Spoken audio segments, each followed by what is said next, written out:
Halo guys, welcome back again to my channel. Bersama saya Hansen di sini, dan seperti biasanya setiap harinya saya akan membuatkan video seputar cryptocurrency. So, bagi teman-teman yang tertarik seputar cryptocurrency, boleh aja bantu saya like dan juga subscribe. Pastinya jangan lupa juga untuk hidupkan lonceng notifikasinya supaya teman-teman gak ketinggalan update terbaru seputar cryptocurrency. Apa kabar hari ini teman-teman semuanya? Mudah-mudahan baik-baik semua, sehat-sehat dan terhindar dengan yang namanya corona.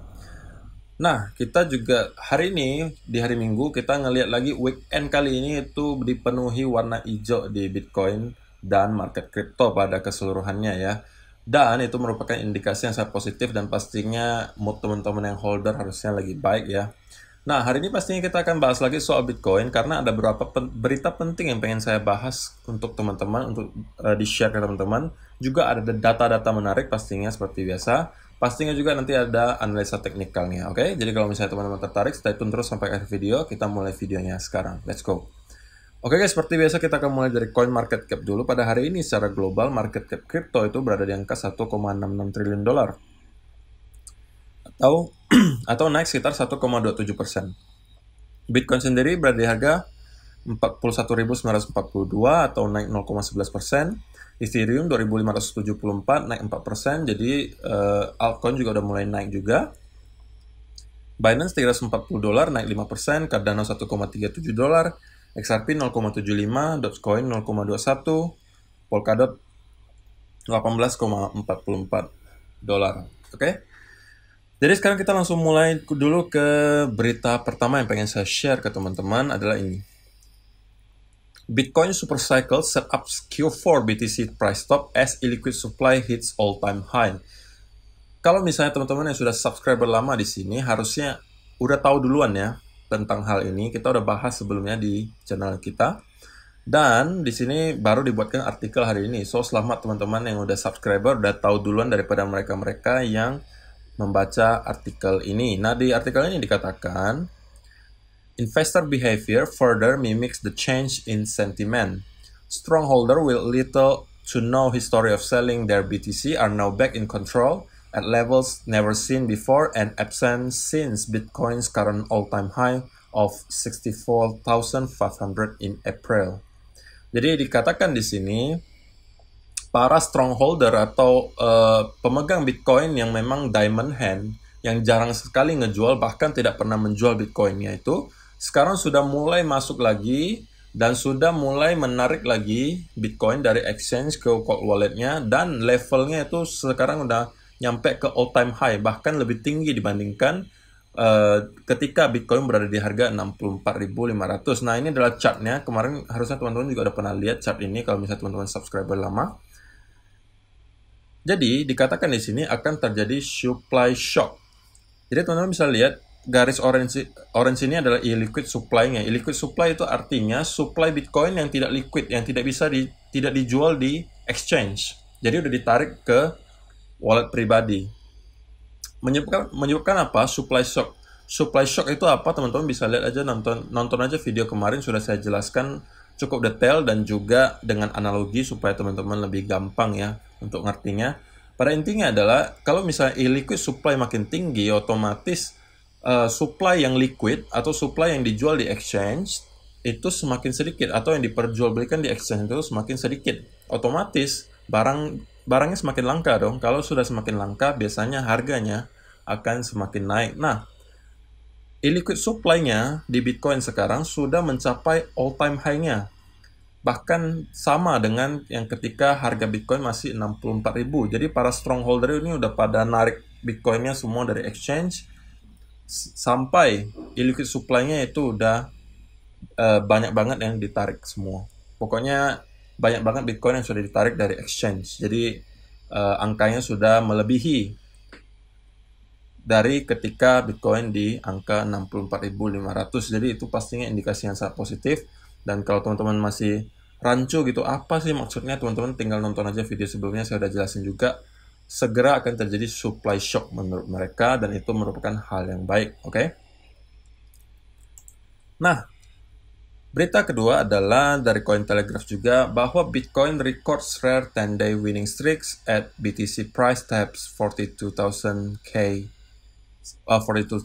ceiling. Jadi dikatakan di sini kita sedang berada di situasi yang tidak sering kita lihat, yaitu ada 10 candle berturut-turut warna hijau daily ya. Nah, itu udah sempat kita bahas juga sebelumnya. Kita bahkan sering ngehitung gitu ya, udah berapa hari kita candle hijau ini, karena kita nggak ngelihat candle merah sama sekali dalam beberapa hari terakhir. Nah, ada sebuah tabel yang pengen saya tunjukin ke teman-teman yang cukup menarik menurut saya. Ini adalah tabel Forward BTC Performance after 10 consecutive green closes. Jadi tabel ini menunjukkan apa yang terjadi setelah adanya situasi di mana 10 candle berturut-turut close di Bitcoin. Setelahnya itu bagaimana pergerakan harganya. Nah, tabel ini menjelaskan hal tersebut. Nah, sebenarnya kita sudah pernah beberapa kali melihat situasi ini di mana ada 10 hari berturut-turut Bitcoin itu close daily candle-nya warna hijau, bahkan ada yang sampai 13 kali. Ini di sini. Nah, beberapa kali sebelumnya kita lihat ini di sini yang 10 kali. Nah, itu besoknya, satu hari berikutnya itu minus 0,5%. Kemudian hari kedua naik 5,8%, 22,5% pada hari ketiga, 10% pada hari kelima, dan seterusnya. Teman-teman bisa lihat pada 60 hari setelahnya itu Bitcoin naik 54%. Jadi setelah ada 10 hari berturut-turut kita melihat candle hijau, 60 hari setelahnya itu Bitcoin naik 54%. Ngerti ya guys? Nah, juga ada yang kedua kali di sini, naik 10 kali berturut-turut juga green candle. Dan bisa dilihat beberapa hari pertama mungkin kita ngelihat akan ada koreksi. Nah, di sini minus 2,6%, 1,8%, 3,9%, dan seterusnya. Tetapi pada akhirnya juga masih plus di 60 hari berikutnya itu 2%. Ini adalah persentase paling sedikit di antara yang lainnya, teman-teman bisa lihat. Yang ketiga kali, ini yang berarti 13 hari berturut-turut kita ngelihat candle hijau di Bitcoin. Dan setelahnya itu 60 hari setelahnya kita ngelihat 52%. Kemudian yang terakhir 10 hari berturut-turut juga kita pernah melihat Bitcoin bahkan sampai 134% kenaikannya 60 hari setelahnya. Nah, yang bisa kita ambil adalah apa? Nah, teman-teman perhatikan di 1, 2, dan 3 itu biasanya rata-rata itu akan ada terjadi minus, terutama di hari pertama setelahnya. Ya pastilah ya, hari pertama setelahnya itu minus. Kemudian hari kedua ada 2 kali kita minus, hari ketiga ada 2 juga. Jadi beberapa hari pertama itu kita mungkin bisa ekspektasi ada koreksi 1%, 2%. Tapi rata-rata setelah ini ada rata-ratanya juga ya. Nah, jadi rata-rata untuk hari pertama setelahnya itu minus 3,4%, 2 hari itu 0,7% plus, 3 hari 5,7%. Sebulan kemudian itu rata-rata naiknya 71%. 60 hari setelahnya rata-rata naik 61%. So, ya ini juga sebuah histori atau sebuah sejarah yang perlu kita tahu bahwa kalau misalnya terjadi situasi 10 hari berturut-turut green candle di Bitcoin, biasanya sebulan setelahnya itu kita naik 71%, 2 bulan setelahnya kita rata-rata naiknya 61%. Tetapi mungkin ada yang bilang, "Bang, tapi kan itu kan sejarah. Apakah akan terulang lagi?" Ya bisa jadi iya, bisa jadi enggak, ya kan? Tetapi kita melihat secara data, rata-rata itulah yang terjadi. Selama dalam sejarah Bitcoin sudah ada 1, 2, 3, 4 kali, sampai yang kemarin udah 5 kali kita ngelihat candle 10 hari berturut-turut itu hijau, bahkan ada yang 13 hari, dan 60 hari setelahnya itu semuanya dalam keadaan plus. Apakah kali ini kita akan minus? Who knows? Cuman secara rata-rata, secara historis, selalu positif. Jadi itu juga perlu teman-teman tahu, ya kan? Sekarang kita langsung aja masuk ke chartnya Bitcoin, oke? Nah, jadi kalau kita hitung ulang deh, konfirmasi ya di daily chart. Di daily chart berapa hari sebenarnya kita? 1, 2, 3, 4, 5, 6, 7, 8, 9, 10. Ya pas 10. Dan kemarin itu close candle merah. Akhirnya kita ada lihat warna merah lagi setelah sekian lama ya. Hampir 2 minggu hijau. Ada juga keselip satu warna merah, tapi merahnya juga cuma secuil, dikit doang. Hari ini juga kita udah hijau lagi. Dan teman-teman bisa lihat IMA ini mulai naik, mulai pengen kayaknya nih, udah kayak rencana pengen golden cross kayaknya nih. Mudah-mudahan terjadi, dan dengan adanya hal itu juga pastinya juga para trader juga makin optimis ya bahwa oh ternyata bullnya sudah mulai in control lagi. Nah, itu ada daily chart. Sekarang kita ke 1 hour chart deh biar lebih jelas ya. Ini di close dulu. Nah, sekarang teman-teman perlu lihat, sekarang kita kalau di Fear and Greed Index itu kita udah berada di area greed atau rakus gitu ya.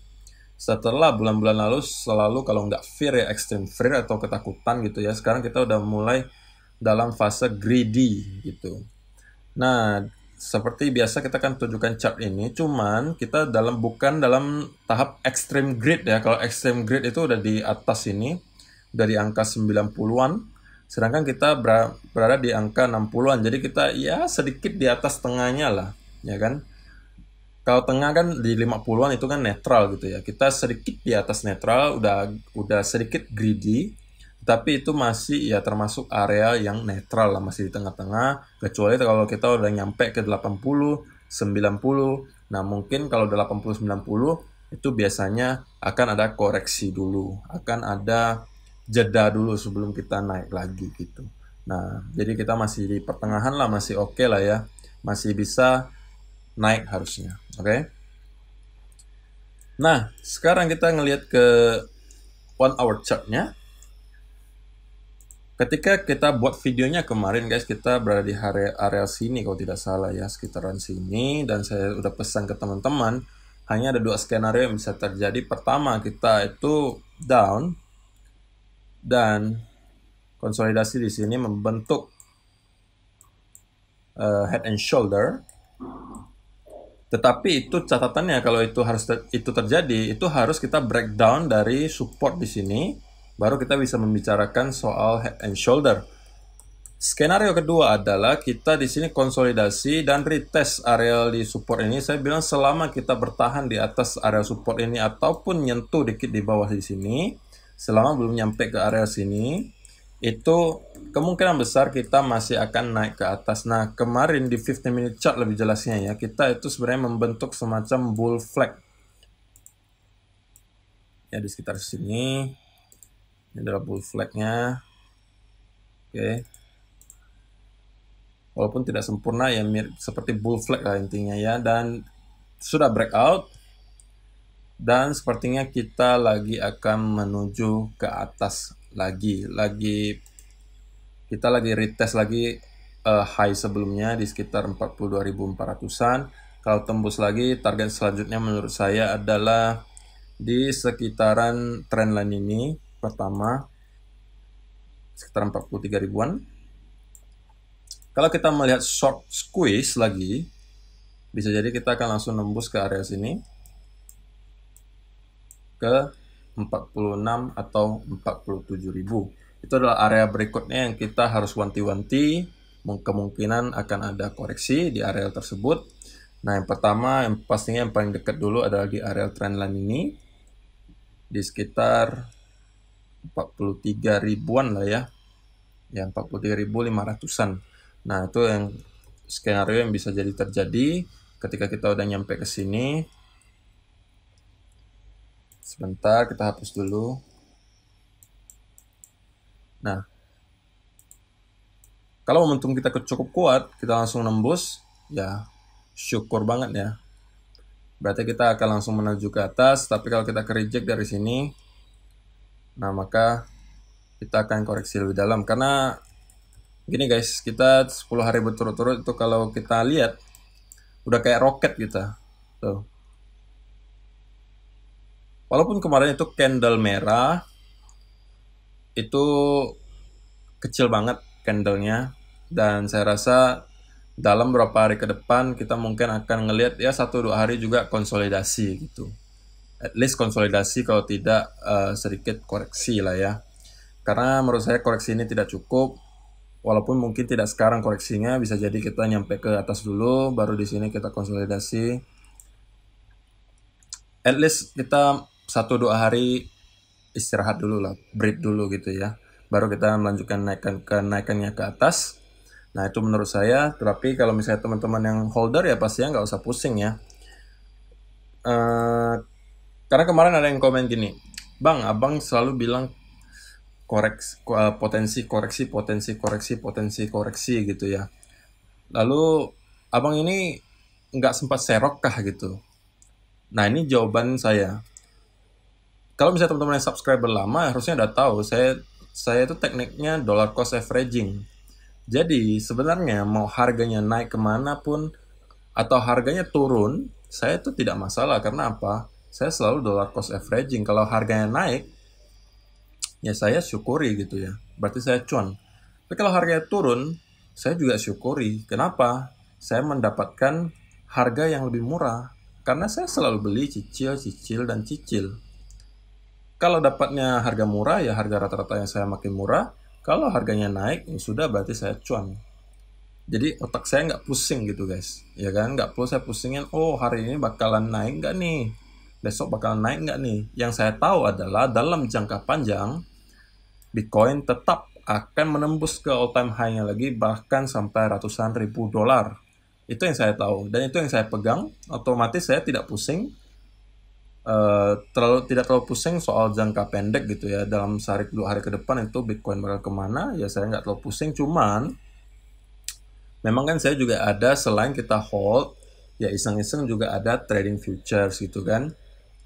Pastinya teman-teman juga sebagian ada yang trader, so saya juga perlu bahas soal short term-nya. Jadi nggak melulu soal long term. Kalau long term, outlook-nya tetap masih bullish guys. Cuman ada juga viewer saya yang short term trader. Nah itu yang saya ingatkan ke mereka-mereka ini bahwa kayaknya nih koreksi kita nih terlalu minim. Kita perlu ada koreksi yang lebih lama lah gitu ya sebelum kita melanjutkan kenaikan ke atas. Karena kalau di daily chart atau 4 hour chart bahkan itu kita udah kayak roket gitu. Dan naik terus, naik terus. Karena menurut saya memang, sepengalaman saya juga, memang tidak akan, namanya chart itu selalu naik terus menerus, pasti ada masanya konsolidasi dan koreksi. Nah itu kewajiban saya untuk mengingatkan teman-teman semua.